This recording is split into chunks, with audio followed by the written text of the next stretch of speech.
Y vamos de inmediato a darle la bienvenida a Alfredo Torres, presidente ejecutivo de Ipsos Perú.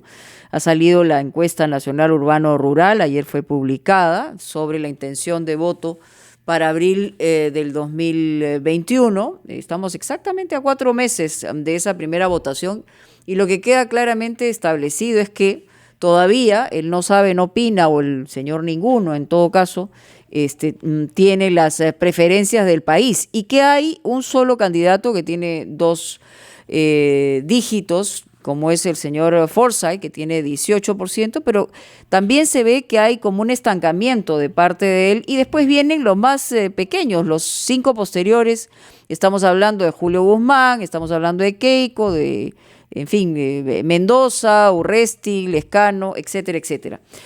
¿Cómo estás, Alfredo? Bienvenido.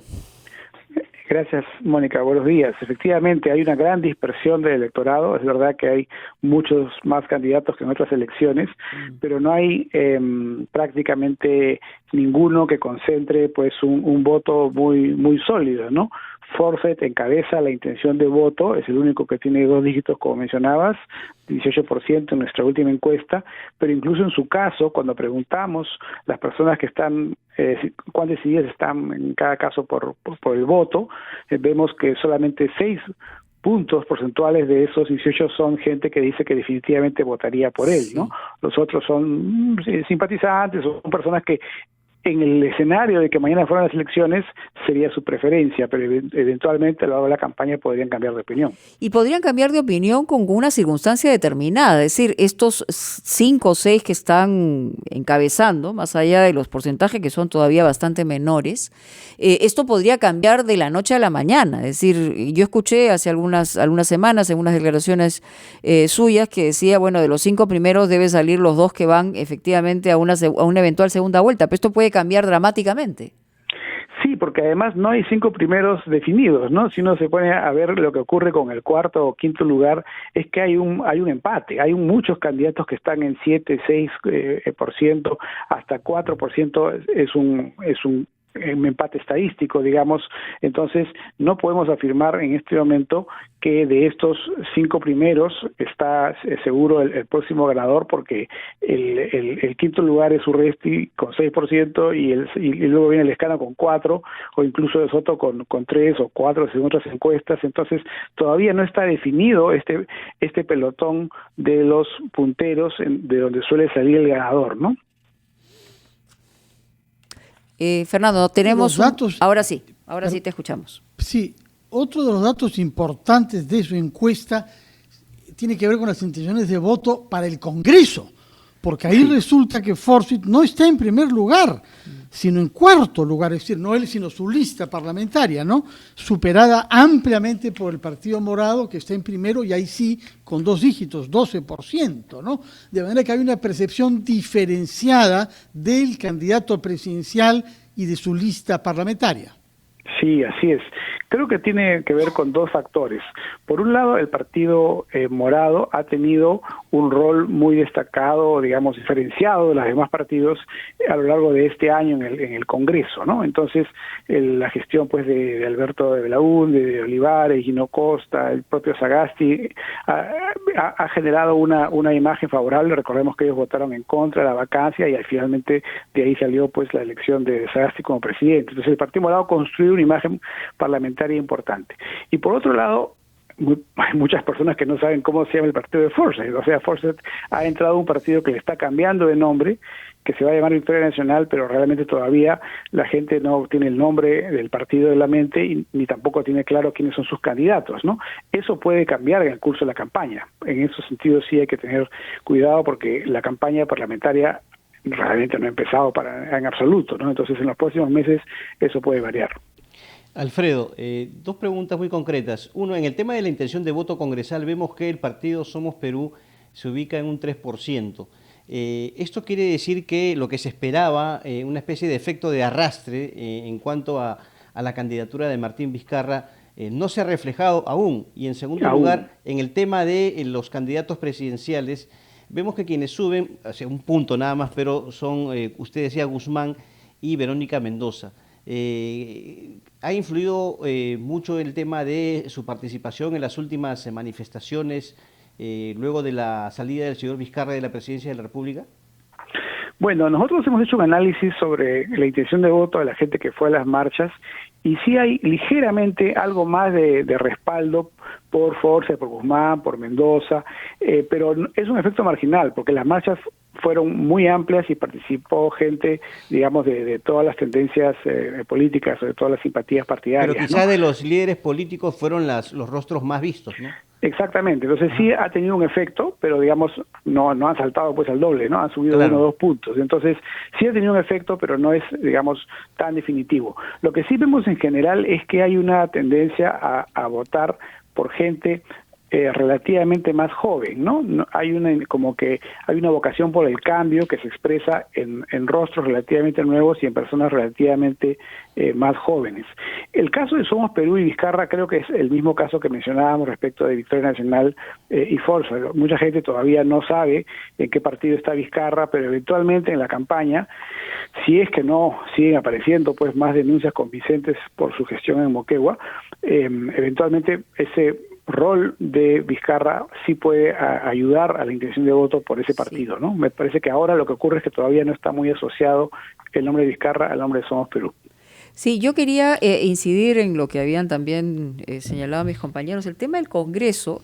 De acuerdo a esta encuesta que ha realizado Ipsos, va a tener especial importancia entre los peruanos a la hora de votar, teniendo en cuenta el protagonismo negativo, hay que decirlo, que han tenido los dos congresos en los últimos 5 años.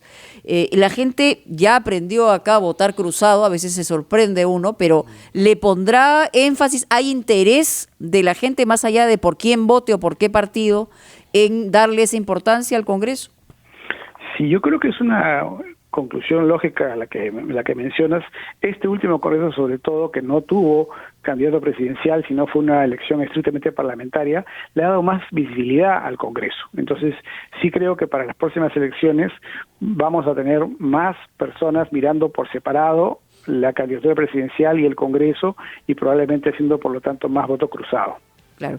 Esta probablemente sea la foto con la que nos vamos, Fernando. Vamos a ir a pausa porque me imagino que tienes varias preguntas, pero sí, esta es la perfecto. foto con la que nos vamos a ir justamente antes de fin de año, por eso es importante sacarle el jugo, como señalaba, para ver qué respuestas hay sobre el próximo proceso electoral.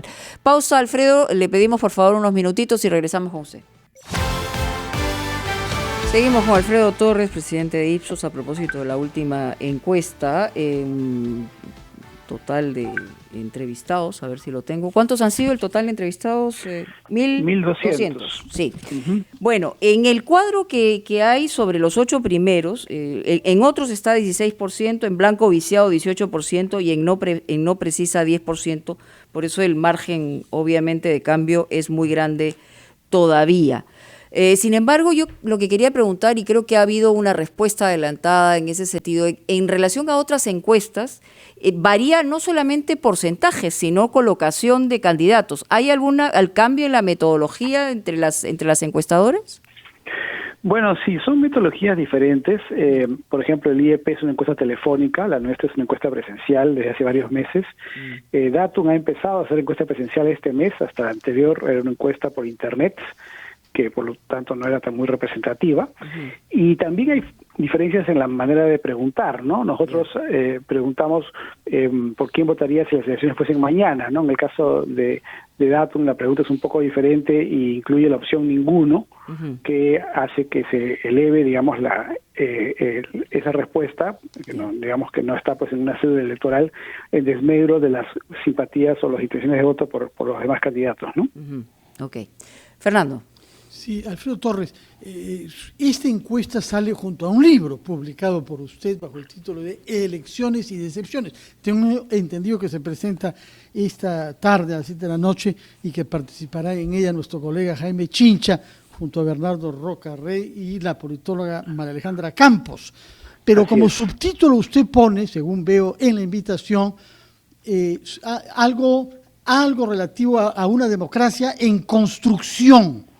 Sí. ¿Está usted seguro que está siendo construida nuestra democracia o más fuertes son las, digamos, tendencias a destruirla? Bueno, sin duda hay tendencias destructivas en paralelo, ¿no? Lo que quiero decir con eso es que es un proceso que no debemos, digamos, perder la esperanza en que siga avanzando. Nosotros tenemos 200 años de república, cumplimos 200 años de república el próximo año. De hecho, el libro forma parte de la colección Bicentenario de Planeta. Sin embargo, nuestra democracia tiene muchísimo menos tiempo. En el siglo XIX prácticamente no había, digamos, democracia. Sí, hay una que otra elección limpia. En el siglo XX hay algunas elecciones más o menos limpias, como la de Bustamante y Rivero, por ejemplo, o la de Fernando Belaúnde en el primer gobierno, pero concluyen en golpe de Estado, ¿no? Y sin embargo, lo que ocurre es que en los últimos 40 años, con todas las dificultades que hemos tenido, ya no hemos tenido gobierno militar. Hemos tenido, sí, varios avatares en la democracia, inclusive este último año, pero de todas maneras hay espacios, pues, de libertad, de participación, ¿no? Para la ciudadanía. Entonces, me parece que sí tenemos que, digamos, ver la expectativa de un proceso de crecimiento, de construcción con optimismo, ¿no? No es un proceso terminado, falta mucho, hay muchos errores en el camino. Los partidos políticos son un gran problema en nuestro sistema democrático, pero se están tomando medidas, quizá menos de las que debiéramos o con mayor lentitud, para reformarlos, ¿no? Para hacerlos más democráticos internamente, para eliminar o reducir, digamos, las posibilidades de corrupción al interior de los partidos. Entonces, poco a poco, yo diría que sí hay un proceso de construcción que nos debería llevar a buen puerto en los próximos años. Alfredo, vemos en la intención de voto congresal que hay bancadas, o partidos, mejor dicho, perdón, que tienen un nivel de aceptación. Es cierto que los índices son bajos, ¿no? Pero sorprende con relación al desgaste que pueden tener por la actuación de sus bancadas. En el caso de Acción Popular está en segundo lugar con 8%, pero Acción Popular ha sido uno de los más criticados en esta etapa de crisis política. Fuerza Popular también fue muy criticado, pero en el Congreso disuelto. ¿Qué papel ha influido esta situación del desgaste por la actuación de las bancadas parlamentarias? Yo diría que ha influido en general a un desgaste de los partidos políticos. Es decir, la mayor parte del electorado no sigue en detalle el comportamiento de cada bancada.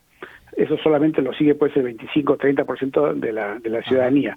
El resto tiene una imagen gruesa de que el Congreso hace las cosas mal, que hay mucha corrupción en general en los políticos, ¿no? El escándalo, la bajada, la construcción, etcétera, también afecta a todos los partidos, y entonces hay un desprestigio general, y por eso lo que ocurre es que hay siempre una disposición a buscar algo nuevo, buscar el cambio, algo diferente, algo que permita generar una nueva esperanza.